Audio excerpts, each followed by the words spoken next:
의사라더니 도박꾼? 아들에게 완전히 당한 엄마. 저는 그때 몰랐습니다. 아들이 엄마 병원에 응급수술 환자가 와서 당장 500만 원이 필요해요라고 말할 때 그 눈빛에 숨겨진 거짓말을 어떻게 이런 일이 벌어진 걸까요? 그날까지만 해도 저는 세상에서 가장 행복한 엄마였는데 오늘도 어김없이 새벽 5시에 눈이 떠졌습니다. 68년을 살아오면서 몸에 밴 습관이죠.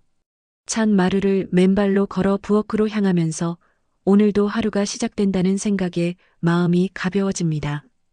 빨간 김치 냉장고를 열어 김치를 꺼내고 가스레인지에 된장찌개를 올려놓았습니다. 보글보글 끓어오르는 소리가 정겨워요. 민수가 좋아하는 시금치 된장국이지. 의사라서 몸에 좋은 것만 골라 먹는 우리 아들. 된장의 구수한 냄새가 집안 가득 퍼져나갑니다. 이 냄새를 맡으면 민수가 어릴 때가 생각나요. 학교에서 돌아와 엄마 배고파 하며 부엌으로 달려오던 그 모습이 칠시정각 2층에서 계단을 내려오는 발소리가 들렸습니다. 정말 시계처럼 정확한 우리 민수예요. 키 큰 몸에 잘 다린 정장을 입고 나타난 아들을 보니 가슴이 뿌듯해집니다. 어머니, 아침 드세요. 차분하고 품이 있는 목소리입니다. 역시 의사는 말하는 것부터 다르구나 싶어요. 응, 빨리 앉아라. 내가 좋아하는 시금치 된장국 끓였어. 민수는 식탁에 단정히 앉아 숟가락을 들었습니다. 넥타이까지 말끔히 매고 있는 모습이 참 의젓해 보여요. 병원에서 환자들이 이런 의사를 보면 얼마나 든든할까요? 어머니, 요즘 병원이 너무 바빠서 집에 일찍 못 들어올 것 같아요. 큰 수술들이 많이 들어와서. 역시 내 아들이야. 의사로서 책임감이 남달라. 그래. 그럼 몸 조심해라. 남 살리느라 내가 쓰러지면 안 되지. 민수가 출근하고 나서 저는 평소처럼 동네 시장으로 향했습니다. 아침 공기가 선선하고 가을볕이 따스하게 등을 어루만져 주네요. 어머, 순떡이. 오늘도 일찍 나왔네. 채소 가게 앞에서 만난 영자 언니가 반갑게 인사합니다. 응, 민수 아침 챙겨주고 나왔어. 요즘 병원에 큰 수술이 많이 들어와서 바쁘다더라고. 아이고, 우리 민수 정말 대단하다. 의사가 되더니 완전히 달라졌어. 순덕이가 얼마나 뿌듯할까. 가슴이 따뜻해집니다. 이런 말을 들을 때마다 지난 42년이 헛되지 않았다는 생각이 들어요. 기저귀 갈아주고 밤새 열 체크하고 과외비 벌려고 새벽 청소까지 했던 그 모든 날들이 말이에요. 집으로 돌아와 설거지를 하는데 현관문이 열렸습니다. 이상하네요. 민수는 병원에 갔을 텐데.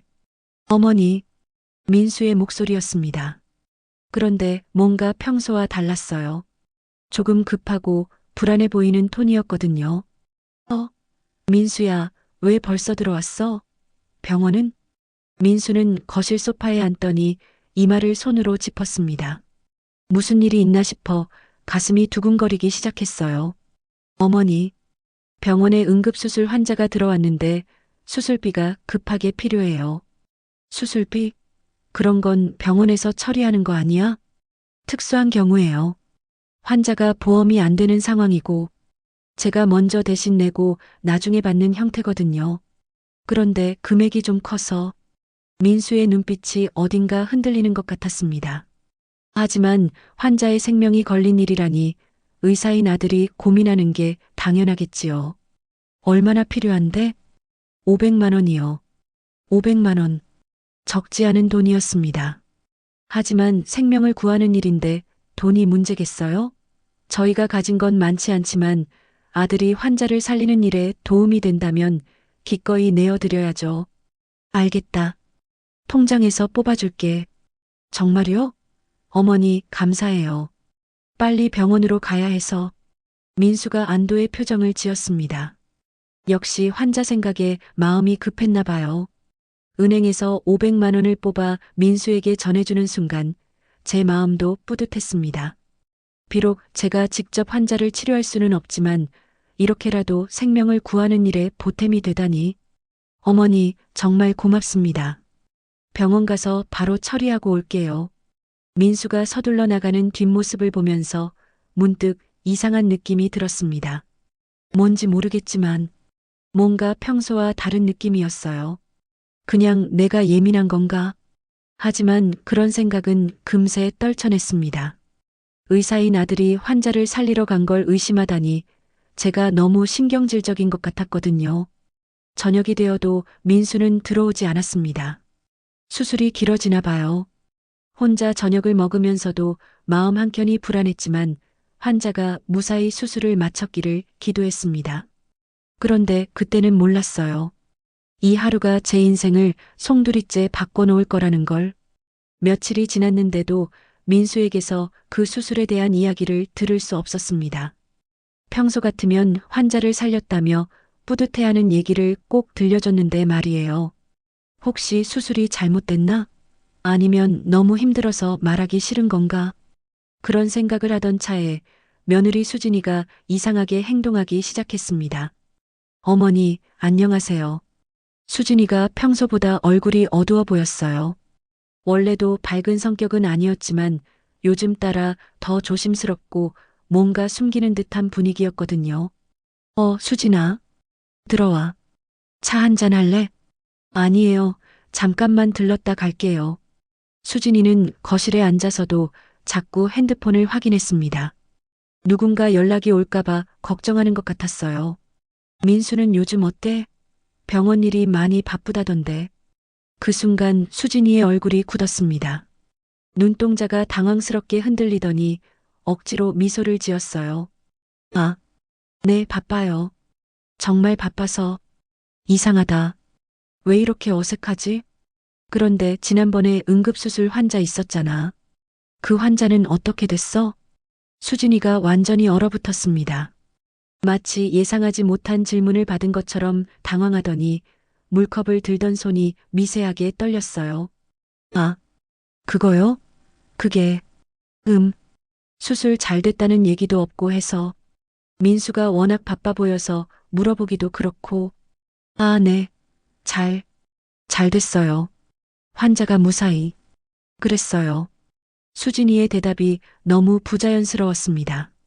눈을 제대로 마주치지도 못하고 말끝을 흐리며 얼버무리는 모습이 영락없이 거짓말하는 사람 같았어요. 그 후로 며느리의 이상한 행동들이 계속 눈에 띄었습니다. 집에 올 때마다 새 옷을 입고 있었어요. 그것도 제법 비싸 보이는 브랜드 옷들이었죠. 언제부터 이런 옷을 사입기 시작했을까요? 수진아, 그 가방 새 거야? 예쁘네. 아, 이거요? 아니에요. 오래된 거예요. 거짓말이었습니다. 택이 아직 달려있는 걸 제가 똑똑히 봤거든요. 민수 월급이 그렇게 많이 올랐나? 아니면 며칠 후 더욱 이상한 일이 벌어졌습니다. 민수에게 전화를 걸었는데 배경 소리가 이상했어요. 여보세요, 엄마? 민수야. 지금 병원이야? 전화 너머로 시끄러운 음악 소리와 사람들의 웃음소리가 들렸습니다. 병원에서 날 수 있는 소리가 아니었어요. 네, 병원이에요. 좀 시끄럽죠? 공사를 해서. 공사? 무슨 공사? 아, 리모델링이요. 어머니, 저 좀 바빠서 나중에 전화 드릴게요. 뚝 전화가 끊어졌습니다. 공사 소리가 저런 음악 소리일까? 그날 밤 잠이 오지 않았습니다. 침대에 누워 천장을 바라보며 계속 생각했어요. 수진이의 어색한 대답들, 새로 나타난 비싼 옷과 가방들, 그리고 민수의 이상한 전화 배경음. 내가 너무 예민한 건가? 아들과 며느리를 의심하다니. 하지만 간호사로 일했던 제 경험상 뭔가 이상한 일이 벌어지고 있다는 직감을 무시할 수가 없었어요. 다음 날 아침 민수가 평소보다 늦게 일어났습니다. 얼굴이 많이 피곤해 보였고 눈가에 다크서클이 짙게 패여 있었어요. 민수야, 괜찮아? 얼굴이 안 좋아 보이는데. 네. 아, 괜찮아요. 어젯밤 응급환자가 있어서 늦게 잤어요. 그래. 요즘 정말 고생이 많구나. 아침을 먹는 민수를 유심히 관찰했습니다. 평소와 다른 점이 없나 찾아보려고요. 그런데 민수의 손등에 이상한 도장 자국 같은 게 보였어요. 그거 뭐야? 손등에 있는 거. 민수가 화들짝 놀라며 손을 숨겼습니다. 아, 이거요? 병원에서 행사 때 찍은 거예요. 병원 행사? 네, 의료진 워크숍이요. 어머니, 저 병원 가야 해서. 민수가 서둘러 일어나 나갔습니다. 평소보다 훨씬 급하게 말이에요. 병원 행사에서 손등에 도장을 찍나? 그 도장 자국, 제가 예전에 어디서 본 적이 있는 것 같은데. 아, 맞다. 영자 언니 아들이 PC방에서 밤새고 온 날 손등에 똑같은 도장이 찍혀 있었던 걸 봤어요. 가슴이 쿵 내려앉았습니다. 설마 그런 건 아니겠지? 하지만 의심의 씨앗은 이미 제 마음에 깊이 뿌리를 내리고 있었어요. 아무리 아들을 믿고 싶어도 너무 많은 것들이 이상했거든요. 그날 오후 마침내 결심을 굳혔습니다. 직접 확인해 보자. 민수가 정말 병원에서 일하고 있는지. 42년 동안 키운 아들을 의심한다는 게 마음 아팠지만 이대로 넘어갈 수는 없었어요. 만약 정말 병원에서 성실히 일하고 있다면 제가 사과하면 되는 일이니까요. 하지만 만약 그게 아니라면 그런 일은 없을 거야. 내가 너무 예민해진 것 같아. 그렇게 스스로를 다독이면서도 가슴 한구석에서는 불안한 예감이 점점 커져만 갔습니다. 내일은 민수가 일한다는 그 병원에 직접 가보기로 했어요. 작은 의심이었지만 이제는 확인하지 않고는 못 베기겠더라고요. 다음 날 아침 민수가 출근하고 나서 1시간 후에 집을 나섰습니다. 평소 같으면 이런 일로 아들을 따라가는 건 상상도 못했을 텐데 어쩌다 이런 일을 하게 됐을까요? 버스를 타고 가면서도 마음이 복잡했어요. 혹시 민수가 저를 보면 어떻게 생각할까? 엄마가 나를 믿지 못한다고 서운해하지 않을까? 하지만 이미 결심한 일이니까 끝까지 해봐야겠다고 생각했어요. 민수가 다닌다고 했던 그 종합병원에 도착했습니다. 하얀 건물이 우뚝 솟아있고 사람들이 분주히 오가는 모습이 정말 대형 병원다웠어요. 여기서 우리 민수가 일하고 있구나. 마음이 조금 편해졌습니다. 이렇게 큰 병원에서 일한다니 역시 자랑스러운 아들이에요. 정문으로 들어가 안내 데스크에 다가갔습니다. 젊은 간호사가 친절하게 웃으며 맞아줬어요. 어떻게 오셨나요? 저, 혹시 여기 근무하는 의사 선생님 좀 만나뵐 수 있을까요? 박민수 선생님이요. 간호사가 컴퓨터를 확인하더니 고개를 갸우뚱했습니다. 박민수 선생님이요? 잠깐만요. 키보드를 두드리는 소리가 제 가슴을 두근거리게 만들었어요. 왜 이렇게 오래 걸리지? 죄송한데요.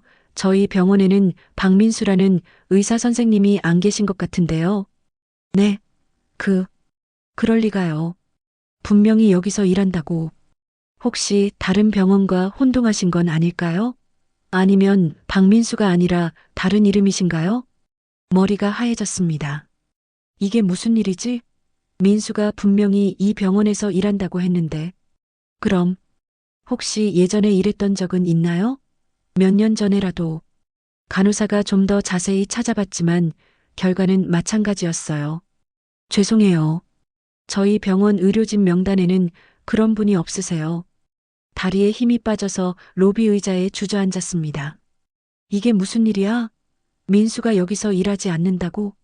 그럼 지금까지 매일 아침 정장을 차려입고 나간 건 뭐였을까요? 병원 일이 바쁘다고 늦게 들어온 것들은? 응급수술이 있다며 받아간 500만 원은?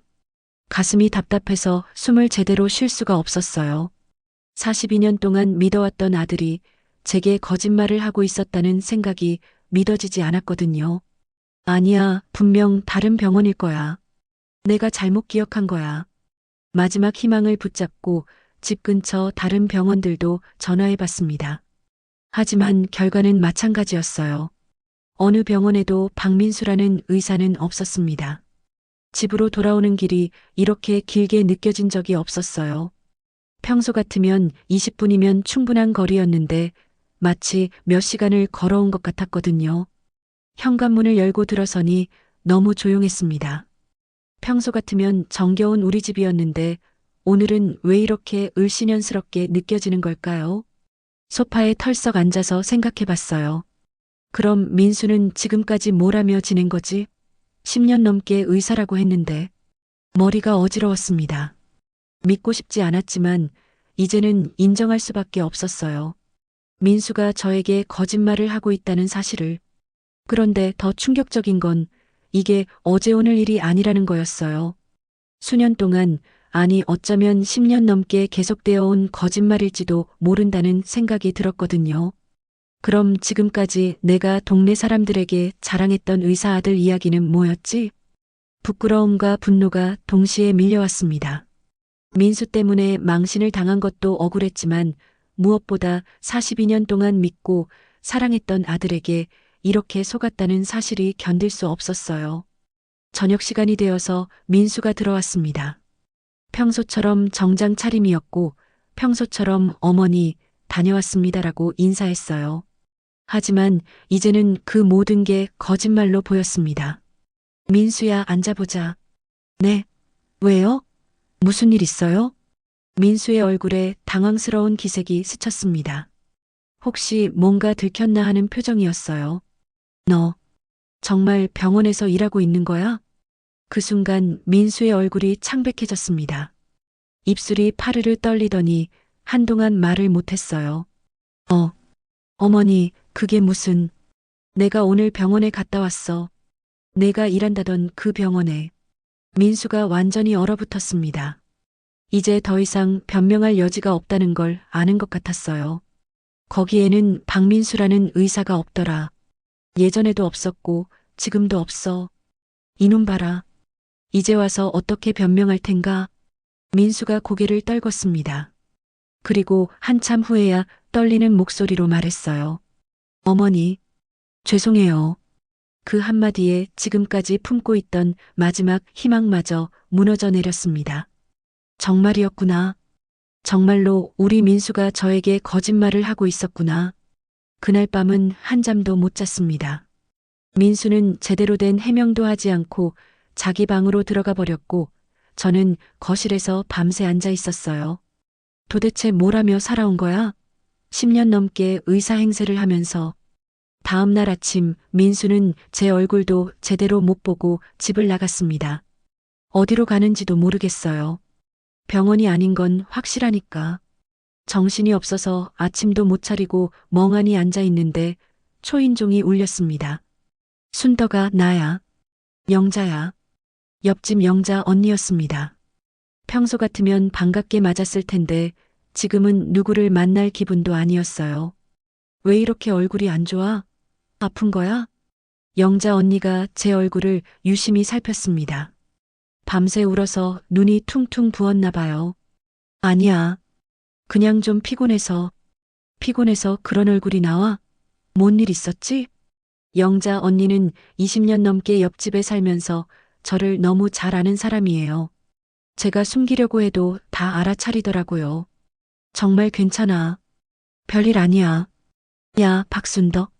나한테 그런 소리 하지 마. 뭔 일인지 말해봐. 영자 언니의 다그치는 목소리에 결국 참고 있던 눈물이 터져 나왔습니다. 언니, 민수가, 민수가 왜, 무슨 일 있어? 민수가 의사가 아니야. 병원에서 일하지도 않고 나한테 거짓말했어. 영자 언니의 얼굴이 굳어졌습니다. 그런데 놀란 표정이 아니라 뭔가 예상했다는 듯한 표정이었어요. 언니, 왜 그런 표정이야? 놀랍지도 않아? 영자 언니가 한숨을 깊게 쉬더니 제 손을 꼭 잡았습니다. 순덕아, 사실은 나도 알고 있었어. 뭐라고? 민수가 의사가 아니라는 거. 나도 진작 알고 있었다고. 머리가 하얘졌습니다. 영자 언니도 알고 있었다고요? 그럼 왜 말 안 했어? 내가 그렇게 민수 자랑하고 다닐 때. 어떻게 말해? 순덕아, 내 아들 의사 아니야. 이렇게 말할 수 있겠어? 내가 얼마나 민수 자랑을 좋아하는지 아는데. 영자 언니의 말이 가슴에 꽂혔습니다. 그동안 제가 얼마나 민수 이야기만 했을까요? 영자 언니가 진실을 알면서도 말 못했을 정도로. 언니는 어떻게 알았어? 작년 여름이었나? 민수를 동네 PC방에서 봤거든. 한낮에 말이야. 의사가 한낮에 PC방에 있을 리가 없잖아. PC방에서? 응. 그것도 한 번이 아니야. 몇 번 봤어. 그래서 이상하다 싶어서 조심스럽게 알아봤더니 영자 언니가 말을 멈췄습니다. 더 말하기가 조심스러운 것 같았어요. 언니 다 말해줘. 이제 와서 숨길 것도 없잖아. 민수가 도박을 해. PC방에서 인터넷 도박 말이야. 세상이 무너지는 기분이었습니다. 의사가 아닌 것도 충격적인데 도박까지 한다고요? 그리고 동네 당구장에서도 자주 봤어. 낮에 말이야. 일하는 사람이 낮에 당구장에 있으면 안 되잖아. 그럼 지금까지 민수는 뭘 하며 지낸 거야? 혹시 수진이도 알고 있을까? 영자 언니가 고개를 끄덕였습니다. 당연히 알고 있겠지. 남편이 뭘 하는지 부인이 모를 리가 있겠어? 그 사람도 같이 속이고 있었던 거야. 머리가 어지러웠습니다. 민수뿐만 아니라 수진이까지도 저를 속이고 있었다니. 언니, 내가 뭘 잘못했을까? 민수를 어떻게 키웠길래 이렇게 됐을까? 아니야, 순떡아. 내 잘못이 아니야. 내가 얼마나 민수를 잘 키웠는데. 이건 민수가 선택한 거야. 영자 언니가 제 등을 다독여줬지만 마음이 편해지지는 않았어요. 그런데 언니 민수가 도박으로 돈을 잃고 있다면 그럼 생활비는 어떻게 하고 있는 거야? 영자 언니의 얼굴이 더욱 어두워졌습니다. 순떡아, 내가 준 돈으로 살고 있는 거 아닐까? 가슴이 철렁 내려앉았습니다. 지난번에 준 500만 원뿐만 아니라 그동안 용돈이라며 준 돈들, 명절 때마다 챙겨준 돈들이 모두 도박으로 사라진 건가요? 그럼 지금까지 내가 준 돈이 아마도 그럴 거야. 이런 바보 같은 일이 어디 있어. 분노가 치밀어 올랐습니다. 아들을 사랑하는 마음을 이용해서 이렇게 속였다니. 어떻게 이런 일을 할 수 있을까요? 순떡아, 이제라도 알게 된 게 다행이야. 계속 모르고 있었다면 더 큰일 날 뻔했어. 영자 언니의 말이 맞았어요. 하지만 여전히 받아들이기가 힘들었거든요. 언니, 나 어떻게 해야 할까? 이제 어떻게 해야 하지? 일단 민수하고 제대로 얘기해봐. 그리고 앞으로는 돈 한 푼도 주지 마. 그래야 정신을 차릴 거야. 그날 영자 언니와 이야기하면서 제가 얼마나 순진했는지 깨달았어요. 그리고 민수의 문제가 생각보다 훨씬 심각하다는 것도 알게 됐고요. 이제는 정말로 단단히 각오를 해야겠다고 생각했습니다. 더 이상 속을 수는 없으니까요. 그날 저녁 민수가 집에 들어왔을 때 분위기부터 남달랐습니다. 제가 거실 소파에 단정히 앉아서 기다리고 있었거든요. 어머니, 안녕히 계셨어요? 민수의 목소리가 떨리고 있었어요. 아마 영자 언니가 왔다 간 걸 봤을 거예요. 그리고 무슨 이야기가 오갔는지도 짐작하고 있을 테고요. 민수야, 앉아. 어머니, 저는 앉으라고 했어. 제 목소리가 평소보다 단호했나 봅니다. 민수가 깜짝 놀라며 소파에 앉았어요. 이제 다 말해. 진짜 이야기를. 민수가 고개를 숙였습니다. 한참 동안 말이 없더니 조심스럽게 입을 열었어요. 어머니, 죄송해요.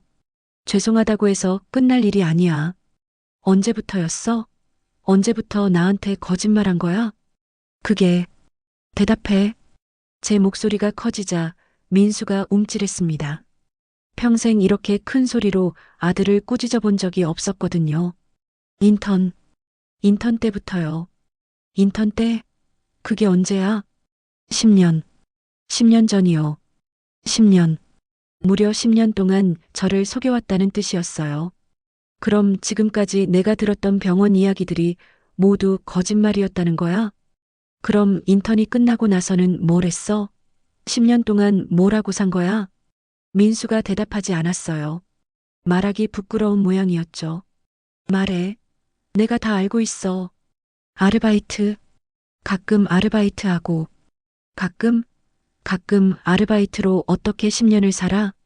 그리고 뭐? 도박을 했어요. 드디어 자백했습니다. 하지만 속이 시원하기보다는 더 화가 났어요. 도박을 했다고? 언제부터? 5년. 아니, 6년 전부터요. 6년 동안 도박을 했으면서 나한테는 의사 행세를 한 거야? 민수가 눈물을 흘리기 시작했습니다. 하지만 제 마음은 전혀 움직이지 않았어요. 지금까지 너무 많이 속았거든요. 어머니, 정말 죄송해요. 처음에는 말하려고 했는데, 어머니가 너무 좋아하셔서, 내가 좋아해서 거짓말한 거야? 아니에요. 그게 아니라. 그럼 뭐야? 내 탓이야? 민수가 말을 못했어요. 변명할 거리가 없었으니까요. 그때 현관문이 열리면서 수진이가 들어왔습니다. 거실 분위기를 보더니 얼굴이 창백해졌어요. 어머니, 안녕하세요. 수진아, 너도 앉아. 너도 할 말이 있을 테니까. 수진이도 소파에 앉았습니다. 부부가 나란히 앉아서 고개를 숙이고 있는 모습이 참 처량해 보였어요. 수진아, 너도 알고 있었지? 민수가 의사가 아니라는 거. 수진이가 고개를 끄덕였습니다. 언제부터 알고 있었어? 결혼하기 전부터요. 더 큰 충격이었습니다. 결혼하기 전부터 알고 있었으면서 저에게는 계속 거짓말을 했다는 뜻이니까요. 그럼 너희 둘이 공모해서 나를 속인 거구나? 어머니, 그게 아니면 뭐야? 너희가 함께 10년 동안 나를 바보로 만든 거 아니야? 수진이가 울기 시작했습니다. 하지만 저는 더 이상 속지 않기로 했어요. 지난번에 내가 준 500만 원은 어디 갔어? 민수와 수진이가 서로를 쳐다봤습니다. 대답하기 곤란한 모양이었어요. 물어봤잖아. 500만 원 어디 갔냐고. 도박빚 갚는 데 썼어요. 도박빚? 얼마나 있는데? 2천만 원 정도요. 머리가 어지러웠습니다. 2천만 원이라니. 제가 평생 모은 돈보다 많은 금액이었어요. 2천만 원을 도박으로 잃었다고? 죄송해요, 어머니. 정말 죄송해요. 죄송하다고 해서 해결될 일이야? 그 돈을 어떻게 갚을 건데? 민수가 대답하지 못했어요. 계획도 없이 도박만 계속한 거였죠. 그동안 내가 준 용돈들도 다 도박에 쓴 거지? 어머니, 대답해. 네, 죄송해요. 이 바보 같은 일이 어디 있어. 그동안 제가 얼마나 아껴가며 돈을 모아서 아들에게 줬는데 그 돈이 모두 도박으로 사라졌다니. 수진아, 너는 남편이 이러는데 왜 말리지 않았어? 말렸어요, 어머니. 정말 많이 말렸는데. 말렸으면서 왜 나한테는 거짓말했어? 왜 같이 속였어? 수진이가 눈물을 뚝뚝 흘렸습니다. 어머니가 너무 좋아하셔서요. 민수 이야기만 나오면 그렇게 행복해 하시는데. 어떻게 말씀드려요? 그래서 10년 동안 계속 속인 거야? 죄송해요, 어머니. 정말 죄송해요. 거실이 조용해졌습니다. 세 사람 모두 할 말을 잃었거든요. 저는 지금까지의 제 인생을 돌아봤어요. 민수를 위해 얼마나 많은 것을 포기했는지, 얼마나 많은 돈을 썼는지, 얼마나 자랑스러워했는지, 모든 게 거짓이었구나. 너희들, 나를 완전히 바보로 생각했구나. 어머니, 그런 게 아니에요. 그런 게 아니면 뭐야? 10년 동안 이렇게 속일 수 있어? 민수가 무릎을 꿇었습니다. 어머니, 정말 죄송해요. 용서해 주세요. 하지만 저는 더 이상 그런 말에 넘어가지 않기로 했어요. 지금까지 너무 많이 속았거든요. 이제 그만해. 이제 더 이상 내가 너희한테 속지 않을 거야.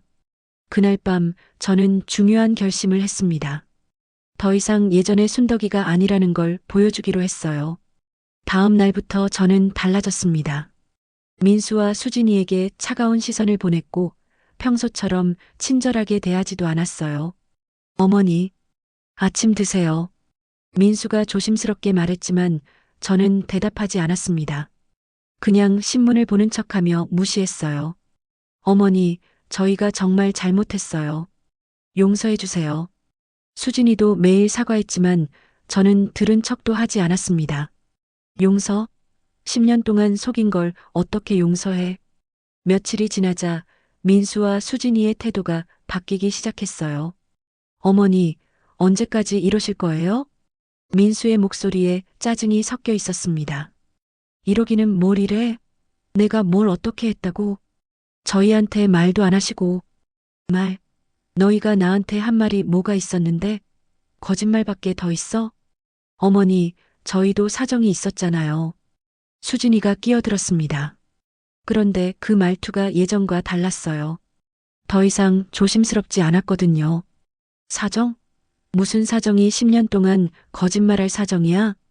어머니가 너무 기대를 크게 하셔서 말할 수가 없었잖아요. 제 귀를 의심했습니다. 지금 수진이가 제 탓이라고 하는 건가요? 내 탓이라고? 그런 뜻이 아니라 어머니가 워낙 민수 자랑을 좋아하셔서 내가 자랑하는 게 좋아서 거짓말했다는 거야? 민수도 끼어들었습니다. 어머니, 저희도 어쩔 수 없었어요. 말했다가 어머니가 실망하실까봐. 이게 뭔 소리야? 지금 나한테 책임을 떠넘기는 거야? 그럼 계속 거짓말하는 게 나아? 나를 바보로 만드는 게 나아? 어머니, 저희도 힘들었어요. 매일 거짓말하는 게 얼마나 괴로운지 아세요? 수진이의 말에 화가 치밀어 올랐습니다. 힘들었다고? 너희가 힘들었다고? 그럼 나는? 10년 동안 속은 나는 뭐야? 어머니도 행복하셨잖아요. 민수 자랑하실 때 얼마나 좋아하셨는데요. 민수의 말에 정말 기가 막혔습니다. 내가 행복했다고? 거짓말로 만든 행복이 진짜 행복이야?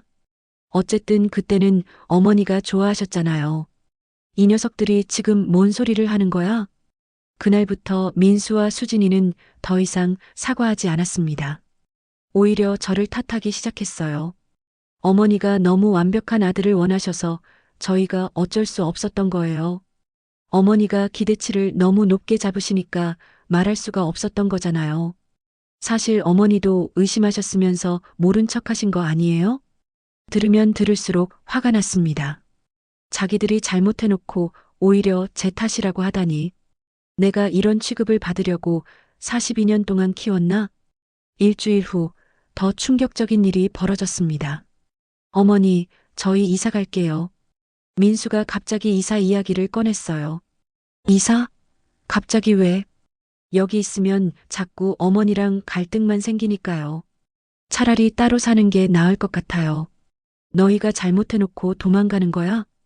도망가는 게 아니라 서로를 위해서요. 수진이가 거들었습니다. 어머니도 저희 보기 싫으시잖아요. 그럼 안 보는 게 나은 거 아닌가요? 이게 뭔 소리야? 내가 언제 보기 싫다고 했어?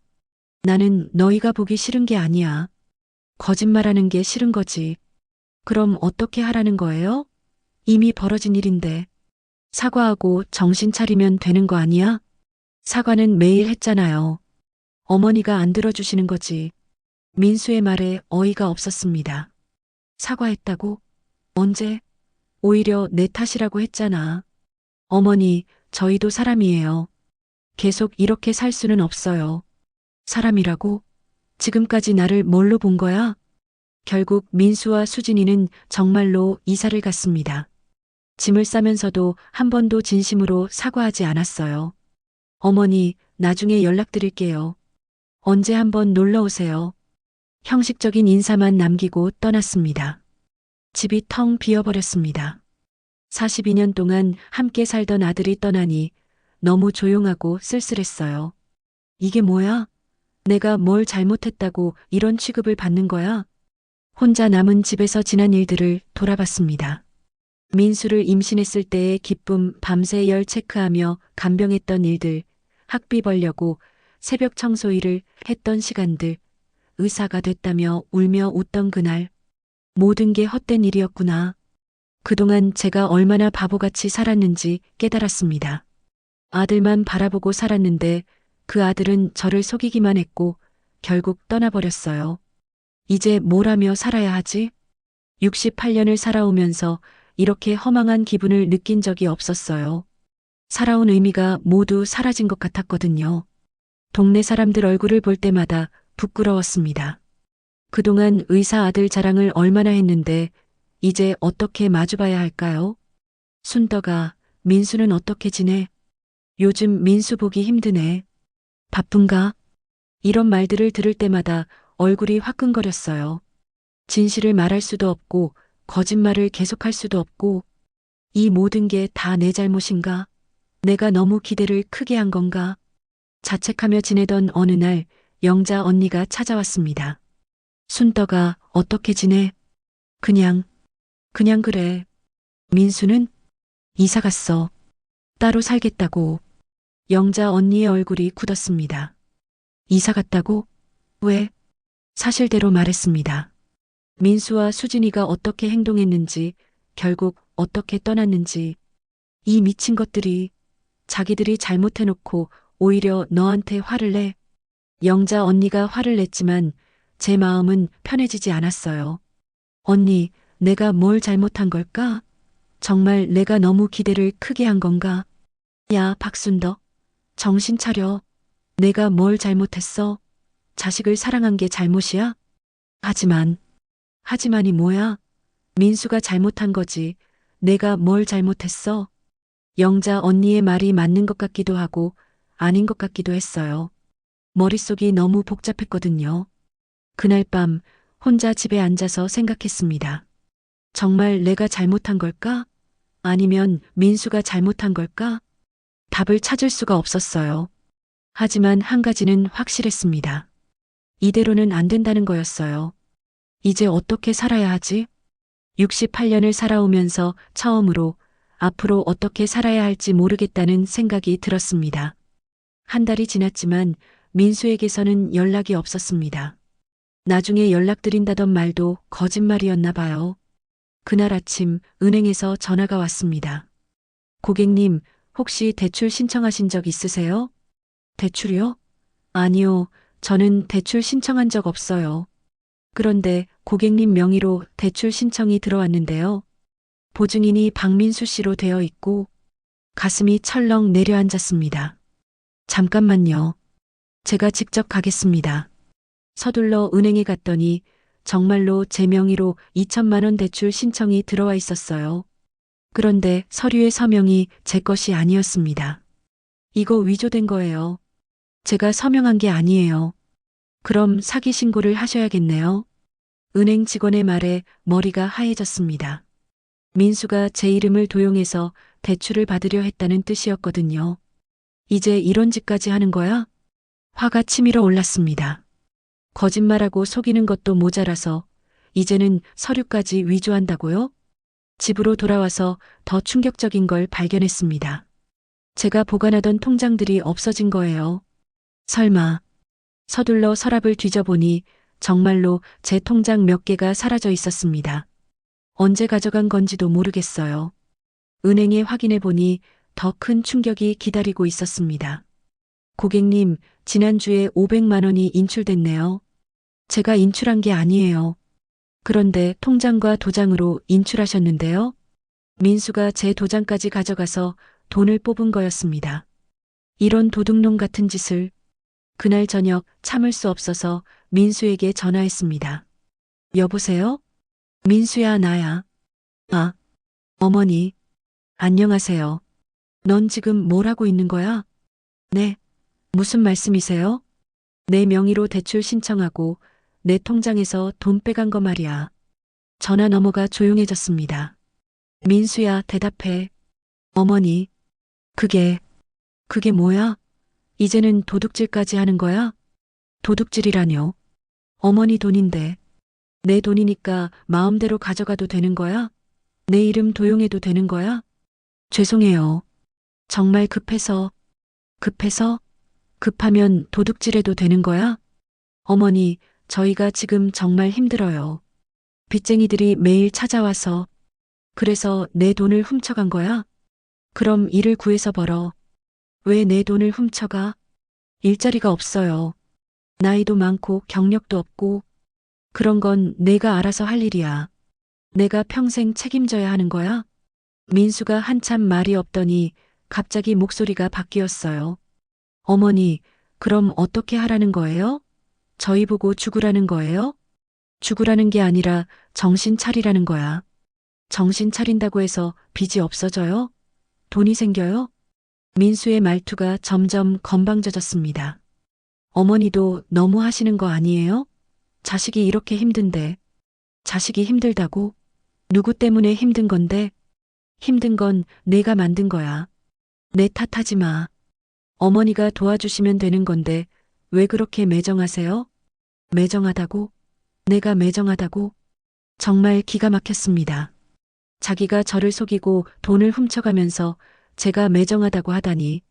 어머니, 저는 어머니 아들이에요. 그럼 좀 도와주셔야 하는 거 아니에요? 도와주긴 뭘 도와줘? 지금까지 얼마나 도와줬는데? 그 정도로는 부족해요. 빚이 너무 많아서. 부족하다고? 더 달라고? 그 순간 저는 확실히 깨달았습니다. 민수는 절대 변하지 않을 거라는 걸. 평생 저에게 빌붙어서 살려고 한다는 걸. 민수야. 네. 이제 그만해. 네. 나는 이제 너를 도와주지 않을 거야. 내가 알아서 해결해. 어머니, 그게 무슨 말씀이세요? 내 말 그대로야. 이제 끝이야. 전화를 끊었습니다. 그리고 바로 행동에 옮겼어요. 먼저 은행에 가서 모든 통장의 비밀번호를 바꾸고 도장도 새로 팠습니다. 그리고 집 열쇠도 바꿨어요. 다음으로는 부동산에 가서 집 명의 이전을 문의했습니다. 원래 집이 민수 명의였거든요. 어머님, 아드님 동의 없이는 명의 이전이 어려워요. 아들이 제 돈을 훔쳐갔어요. 이런 경우에도 동의가 필요한가요? 그럼 법적으로 처리하셔야겠네요. 변호사 사무소에도 찾아갔습니다. 어머님 같은 경우가 요즘 많아요. 자녀가 부모 재산을 노리는. 어떻게 해야 하나요? 일단 통장 도용건부터 신고하시고 집 명의는 법적 절차를 밟아야겠네요. 모든 절차를 밟는데 일주일이 걸렸습니다. 그동안 민수에게서 수없이 전화가 왔지만 받지 않았어요. 마침내 모든 준비가 끝났습니다. 그날 저녁 민수와 수진이가 집에 찾아왔습니다. 열쇠가 안 맞아서 문을 두드리더군요. 어머니, 문 좀 열어주세요. 어머니, 저희예요. 문을 열어줬습니다. 두 사람 모두 화가 잔뜩 난 얼굴이었어요. 어머니, 왜 열쇠를 바꾸셨어요? 이제 이 집은 내 집이야. 내 집이 아니고. 무슨 소리예요? 이 집은 제 명의인데요. 아니야. 이제 내 명의야. 민수의 얼굴이 창백해졌습니다. 어떻게 그럴 수 있어요? 제 동의도 없이. 내가 내 동의 없이 내 돈 가져간 것처럼 말이야. 그거랑 이거랑 다르잖아요. 뭐가 달라? 둘 다 도둑질 아니야? 수진이가 끼어들었습니다.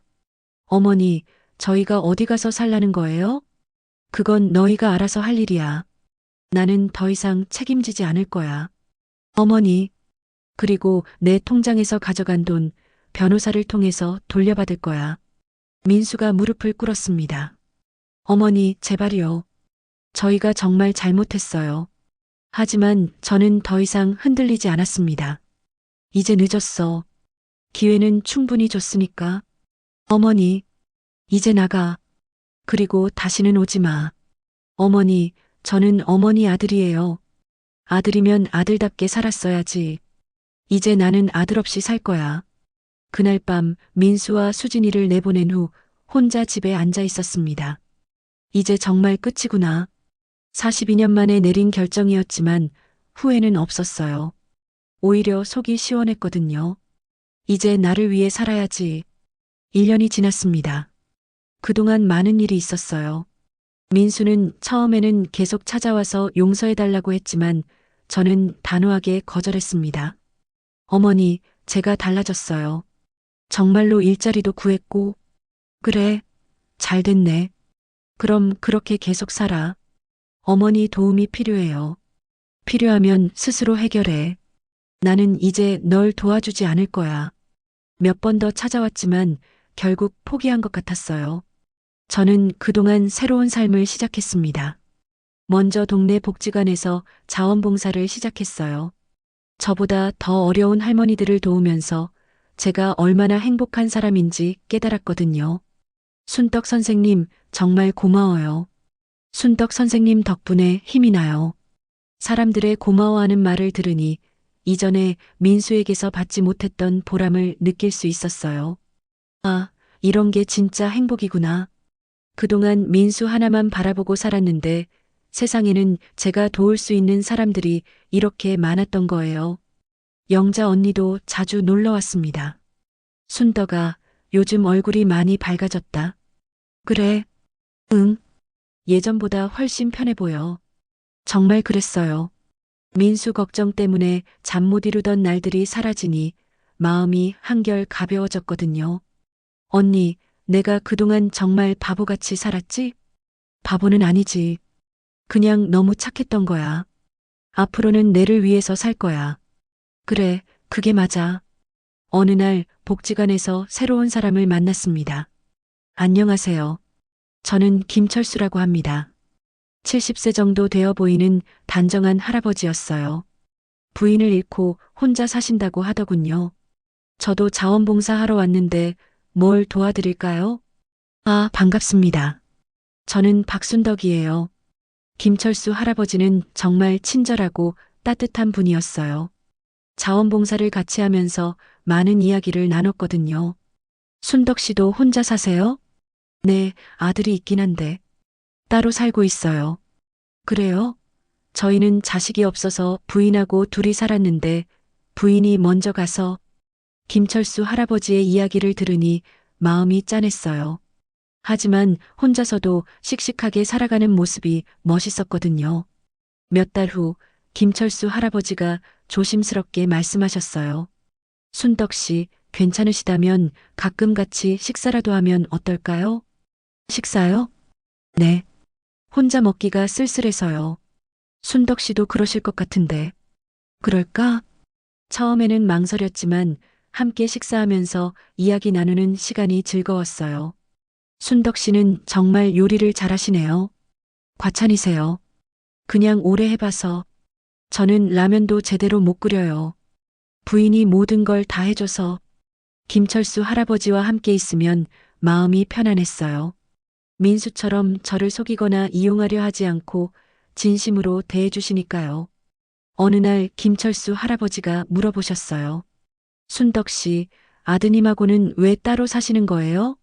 잠깐 고민했지만 솔직하게 말씀드렸어요. 아들이 저를 많이 실망시켜서요. 그래요? 무슨 일이셨는지. 자세한 이야기는 하지 않았지만 김철수 할아버지는 이해해 주셨어요. 자식이라고 해서 무조건 좋은 건 아니죠. 때로는 혼자 사는 게 더 편할 때도 있어요.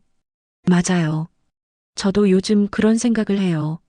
6개월 후 김철수 할아버지가 더 큰 용기를 내셨어요. 순덕 씨, 저와 함께 살 생각 없으세요? 네.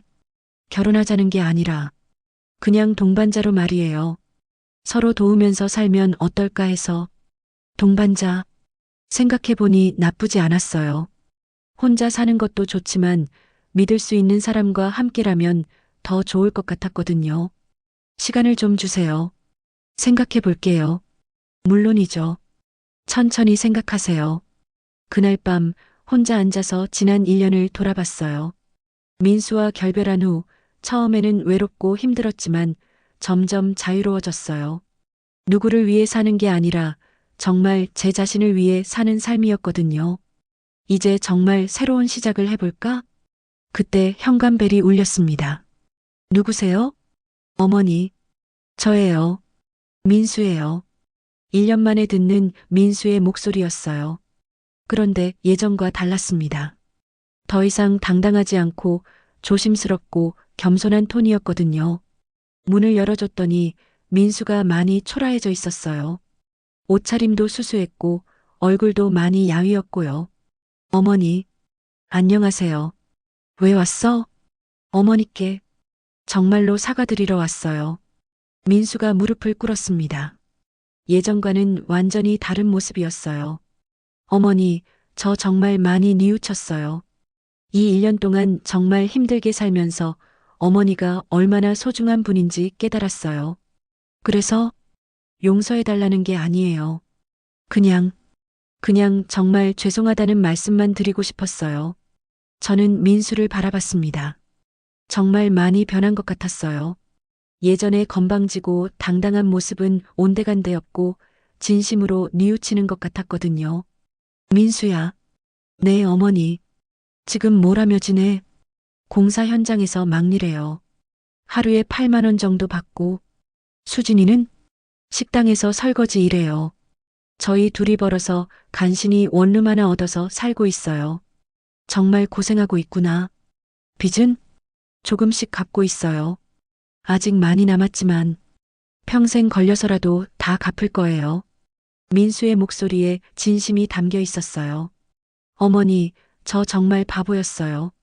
어머니가 얼마나 소중한 분인지 몰랐어요. 이제 알았어? 네. 너무 늦었지만요. 잠깐 침묵이 흘렀습니다. 민수야, 나는 이제 너를 예전처럼 도와주지 않을 거야. 알아요. 바라지도 않아요. 그리고 예전처럼 가까운 사이로 돌아갈 수도 없어. 그것도 알아요. 하지만 민수가 고개를 들었습니다. 내가 정말 달라졌다면, 그리고 정말 진심으로 뉘우치고 있다면 가끔씩 안부 정도는 물어볼 수 있을 것 같아. 민수의 눈에 눈물이 글썽였습니다. 어머니, 조건이 있어. 다시는 거짓말하지 마.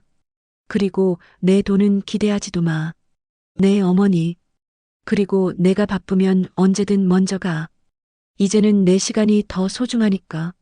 네, 알겠어요. 민수가 한참 더 앉아있고 싶어 했지만 저는 먼저 일어났어요. 이제 가. 늦었어. 네. 어머니, 정말 감사해요. 고마워할 건 없어. 이제 내가 진짜 어른이 됐는지 지켜볼 뿐이야. 민수가 나간 후 저는 소파에 앉아서 생각했어요. 완전히 용서할 수는 없지만 그래도 아들이니까. 하지만 예전처럼 아들에게 매달리지는 않을 거예요. 이제는 제 삶이 더 중요하니까요. 다음 날 김철수 할아버지에게 답변을 드렸어요. 철수 씨, 함께 살면 좋겠어요. 정말요? 네. 혼자 사는 것도 좋지만 믿을 수 있는 분과 함께라면 더 좋을 것 같아요. 김철수 할아버지의 얼굴이 환해졌습니다. 고맙습니다, 순떡 씨. 저도 정말 기뻐요. 6개월 후 저는 김철수 할아버지와 함께 새 집으로 이사했어요. 크지는 않지만 깔끔하고 따뜻한 집이었거든요. 순떡 씨, 정말 행복해요. 저도요, 철수 씨. 새로운 집에서 새로운 생활을 시작하면서 지난 일들을 돌아봤어요. 민수가 저를 속였을 때는 세상이 무너지는 줄 알았어요. 42년 동안 쌓아온 모든 게 무너진 것 같았거든요. 하지만 이제 생각해보니 그 일이 오히려 제게는 새로운 시작이 되었던 것 같아요. 다른 사람을 위해서가 아니라 정말 제 자신을 위해 사는 삶을 찾게 해줬으니까요. 민수는 한 달에 한 번씩 안부 전화를 드려요. 예전처럼 돈 달라는 소리는 하지 않고 그냥 어머니 건강하세요라는 인사만 하고 끊어요. 어머니, 저 이제 정말 성실하게 살고 있어요. 그래, 잘하고 있구나. 어머니도 행복하게 지내세요. 응, 알겠어.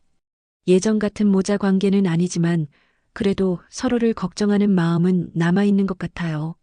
다만 이제는 적당한 거리를 두고 지내는 거죠. 오늘도 김철수 할아버지와 함께 복지관에서 자원봉사를 하고 왔어요. 순떡 선생님, 오늘도 고생하셨어요. 철수 선생님도 고생하셨어요.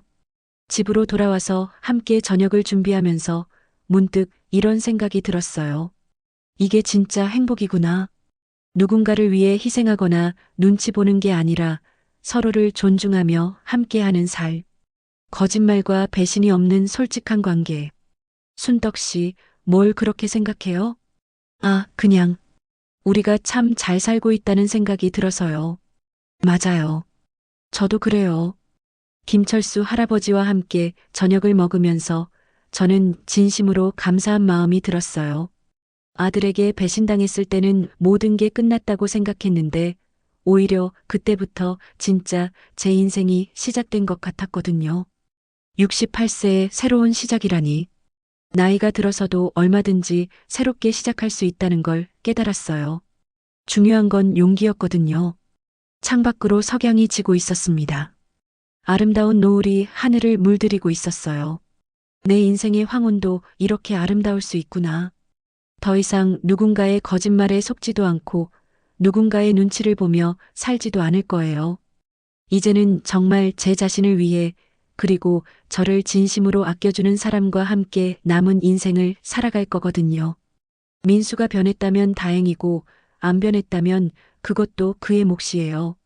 저는 더 이상 그 일로 괴로워하지 않을 거니까요. 순떡 씨, 내일은 뭘 하실 거예요? 복지관에서 새로 시작하는 독거 어르신 밑반찬 나눔 봉사 있어요.